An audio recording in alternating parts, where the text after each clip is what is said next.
अनंत कुल की महानागरानी अनंता का आखिरकार दुश्मन कौन है? कौन है जो कि जानता है कि ये नागिन जो है वो पूर्वी से अनंता बनी है, और कौन है वो आखिरकार जो जानता है कि ये अपना बदला लेने के लिए सूरी परिवार में आई है? क्या वो चील है? क्या वो मोर है? क्या वो नेवला है? या फिर क्या वो ड्रैगन है? मेकर्स ने क्रिएट तो कर दिया है एक बहुत बड़ा फज, लेकिन उसके साथ साथ अगर आप लोगों ने आज के एपिसोड को ध्यान से देखा होगा तो नागिन न सिर्फ बाहर के फिजिकल वर्ल्ड के थ्रेटन दुश्मनों से लड़ रही है, बल्कि उसके साथ साथ वो अंदर ही अंदर कश्मकश होकर इमोशंस के साथ लड़ रही है। आर्यमान भी कैसे अनंता का इस्तेमाल कर रहा है उसके बारे में मैं आज के रिव्यू में बताऊंगा। तो भाई प्रियंका चाहर चौधरी के किरदार को, अनंता को सावधान रहना होगा आर्यमन से। और उसके साथ साथ आखिरकार क्यों भरनी का राज इतनी जल्दी हमारे सामने रख दिया? क्या आगे के एपिसोड्स में भरनी और अनंता दोनों मिलकर अपने दुश्मनों का मुकाबला करेंगी, देश की रक्षा करेंगी? और आखिरकार ये कौन सा नया जानवर आ गया है जिसने की रिसर्च फैसिलिटी सेंटर के उस साइंटिस्ट पर एक पंजे वाला हमला किया? बहुत सारे ट्विस्ट एंड टर्न्स के साथ अब नागिन के आगे के एपिसोड्स की बात तो करेंगे, उसके साथ साथ स्टोरी प्रेडिक्शन होगा एंड नन अदर देन बात करूंगा दोस्तों आज के पूरे एपिसोड को लेकर। कौन छाया, कौन नहीं छाया और किसका प्लॉट जो है पूरी तरीके से तबाह कर दिया। तो नमस्कार, मैं राहुल भोज स्वागत करता हूं आपका मेरे चैनल में। चैनल को सब्सक्राइब जरूर कर लें। इंस्टाग्राम पे अगर मुझे फॉलो करना चाहते हैं, ये आईडी है राहुल भोज के नाम से, जरूर फॉलो करें। बात कर लेते हैं आज के एपिसोड की, क्योंकि आज एपिसोड जो है दोस्तों वो नागिन को एक्सटर्नल और इंटरनल दोनों ही तरीकों से एक्सपोज करता है। नागिन के एक्सटर्नल जो थ्रेट है, जैसे कि एरुल है जिसका पाशा पाशा नाम लिया जा रहा है, एक ये नया अलग परजीवी आ गया है जो कि ड्रैगन हो सकता है मोस्ट प्रोबेबली। और उसके साथ साथ इंटरनल जो नागिन खाए जा रही है कि भाई प्यार मत करियो, प्यार मत करियो, प्यार मत करियो, उससे अच्छी बात और क्या हो सकती है, जो कि उसकी इंटरनल कश्मकश है। और इस दोनों ही चीजों को बहुत ही खूबसूरत तरीके से और बहुत ही मैच्योर वे में पोर्ट्रे करती है प्रियंका चाहर चौधरी। जी हाँ, चलिए तो आज सबसे पहले हम जो सीन देखते हैं उसमें देखते हैं कि कैसे आर्यमन और अनंता दोनों आपस में डिस्कशन कर रहे हैं। और आर्यमन के मुंह से यह भी निकल गया है कि पता नहीं क्यों पिछले कई दिनों से मुझे कुछ चीजें याद नहीं रह रही, और साथ ही साथ वो ये भी कह रहे हैं कि मेरे ड्रिंक्स में कुछ मिला दिया। ये सबसे बड़ा हिंट था अनंता के लिए कि हाँ, आर्यमन जो है वो बेकसूर है। हालांकि इस बारे में हम लोगों ने, आपने और मैंने पहले ही गेस कर लिया था। हमने यही सोचा था कि ये अनंता को बहकाया गया है, और हो सकता है क्योंकि आर्यमन के प्रति ये लोग सिंपैथी गेम शुरू कर चुके थे। राधिका को बार बार दिखाना, राधिका के लिए वो तड़पते हुए उसके घर के बाहर जाता है, इन सारी चीजों को जिस तरीके से दिखाया गया था उसमें एक चीज तो था कि अब ये जो है ये एक जेंटलमैन है। लेकिन उसके साथ साथ उसने जो कांड किया था, जो हमारे दिमाग में डालने की कोशिश करी थी मेकर्स ने वाया भरनी, वो यही था कि भाई आर्यमन बुरा व्यक्ति है। ठीक है, इन्होंने सबसे बड़ा ब्लंडर कर दिया था, ये बात मैंने आपको बताई थी। लेकिन हाँ, प्रियंका चाहर चौधरी का किरदार जो है वो बहुत बड़ी गलती कर रहा है जब भरनी ने उसको एक बात को लेकर साफ साफ बोल दिया है कि इश्क मत करियो, इश्क मत करियो, इश्क मत करियो, लेकिन वो फिर भी इश्क के चक्कर में पड़ रही है। और यही उसकी इमोशनल कश्मकश है।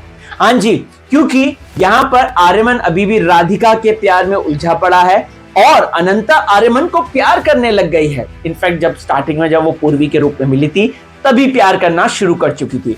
और यहां पर अगर आप लोग देखेंगे तो मुझे राधिका एक प्लांट, जी हाँ, एक प्लांटेड ऐसी लग रही है कि जैसे उसको प्लांट किया गया है कि उसको आर्यमन की जिंदगी को बर्बाद करना है। वरना उसका एकदम डम सीन क्यों दिखाते हैं कि वो टिफिन देने के लिए आई है? अगर आप लोगों ने नोटिस किया होगा तो कि भाई शिव मंदिर में हो गया है तमाशा, जहां पर भरनी को बुरी तरीके से अनंता ने झकझोर के रख दिया कि तूने आखिरकार मेरे से इतनी बड़ी गुस्ताखी क्यों करी। वैसे खैर भरनी ने, बेचारी ने अच्छा ही काम के लिए किया था। उसको अगर वो राज, वैसे बाय द वे क्या राज है कि आखिरकार एक सांप और एक इंसान दोनों आपस में क्यों नहीं प्यार में कर सकते हैं, आखिरकार उसका क्या सजा मिलती है? अगर आपको याद होगा तो इस पास्ट में हमने कई सारे ऐसे जो है देखे थे, इनकी शिवन्या, शिवांगी, इन लोगों के साथ भी हुआ था। अगर आप लोगों ने नोटिस किया होगा तो तो यहाँ पर हम लोगों ने देखा था कि उनका तबाही हो गई थी, हत्या हो गई थी, ये सारी चीजें हुई थी।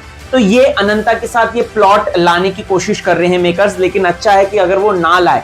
मुझे पता नहीं क्यों फ्यूचर देखकर ऐसा लग रहा है कि अनंता जो है वो आर्यमन के साथ मिलकर सूरी परिवार को खत्म करेगी। मुझे ऐसा लग रहा है करण कुंद्रा का बेटा जो है वो यहाँ पे आर्यमन सूरी हो सकता है, शायद। हाँ, आई डोंट नो, बट ये हो सकता है। तो कहीं ना कहीं वहां से कनेक्शन बैठाएंगे ये लोग, स्टोरी में ट्विस्ट एंड टर्न डालेंगे और उसके बाद जाके हम लोगों के सामने स्टोरी को प्रस्तुत कर देंगे। तो भरनी का तो भाई इन्होंने जो है कैरेक्टर को खत्म करने की कोशिश करी है, बट आप लोगों को बता दूं, एलिस के फैंस बिल्कुल भी निराश मत होइए, क्योंकि एलिस वापस आएगी और वो बार बार जो है अपनी नागरानी की मदद करेगी। रिसेंटली सेट से कुछ फोटोज लीक हुई थी जहां पर वो जो है हेल्प कर रही थी प्रियंका चाहर चौधरी के किरदार को, लेकिन उसने हमारे दिमाग में ना सबसे बड़ा सवाल डाल दिया है कि आखिरकार वो क्या श्राप है, वो श्राप जिससे आप भी अभी तक सफर कर रहे हो और आप भी श्राप से जो है सफर कर रहे हो। ये श्राप हम लोग पता नहीं ये कब खुलेगा, लेकिन मेकर्स क्या कर रहे हैं ना, बहुत ही स्मार्टली ईस्टर एग्स डाल रहे हैं।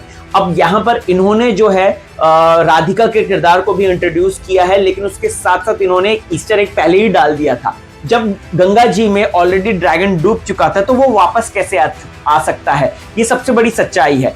अब यहाँ पर कुछ फैन थ्योरीज ये कह रही है कि ये जो राधिका किरदार है ये अनंता की वो 3 साल बड़ी बहन भी हो सकती है, जिसको छोड़कर तेजस्वी प्रकाश आई थी, वो भी हो सकता है, प्लस दूसरा जो है ड्रैगन भी हो सकता है, या फिर यहां पर मुझे ऐसा लग रहा है कि भरनी बदला ले रही है, ये भी हो सकता है, यू नेवर नो। ठीक है, ये 3 थ्योरी जो है यहां पर निकल कर आती है, जो बार बार उसको जो है वो चिट्ठियां मिल रही हैं, वो सारी चीजें मिल रही हैं, ये चीजें हो सकती हैं। कल को हमें भरनी भी दुश्मन दिख सकती है, हालांकि उसका हमें अभी तक बहुत ही लॉयल जर्नी दिखाई है, बट ऐसा हो सकता है।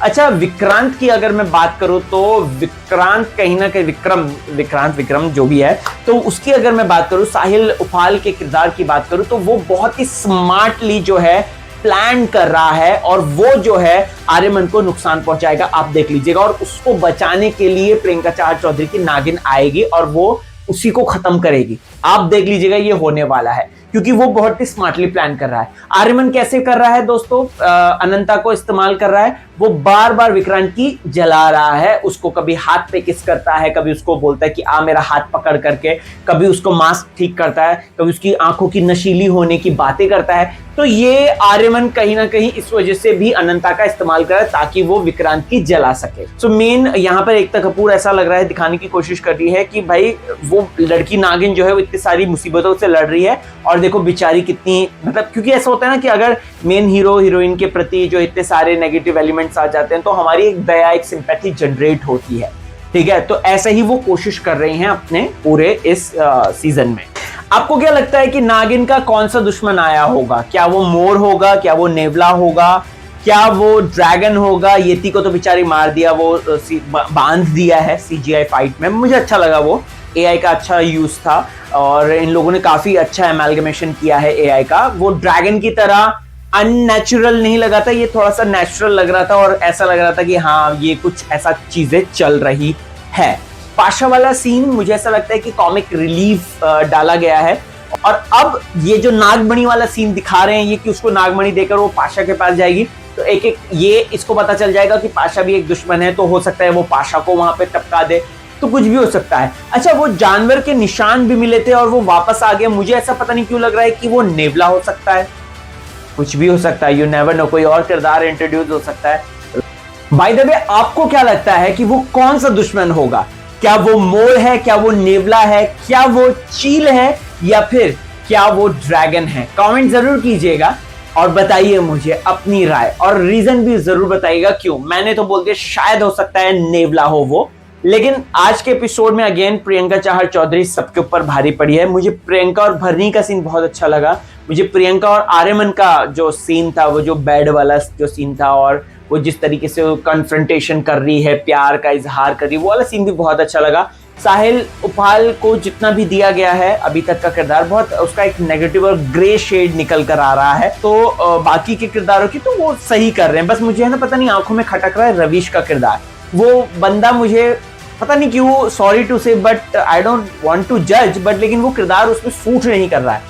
वो अगर थोड़ा कोई मैच्योर एक्टर परफॉर्म करता तो वो ज्यादा इंटरेस्टिंग और हैपनिंग लगता। व्हाट इज योर ओपिनियन, मुझे बताइए इस बारे में, आपको आज का एपिसोड कैसा लगा। और नागिन के साथ साथ मैं कुछ खास करने वाला हूं, आप लोगों के लिए खास वीडियो लेकर आऊंगा प्रियंका चाहर चौधरी से जुड़ी हुई। You will love that and you will thank me later. So उसके लिए इस हफ्ते कभी भी ड्रॉप हो सकता है, कमेंट सेक्शन में जरूर बताइएगा आर यू एक्साइटेड और नॉट। और देखते रहें आपका फेवरेट चैनल, राइट। अब मैं पॉडकास्ट भी लेकर आने वाला हूं, इसमें तो मेरी शॉर्ट फिल्म भी आई है, अगर आप लोगों ने नहीं देखी तो वो भी देख लीजिएगा, मम स्ट्रैडल नाम है उसका। Bye bye.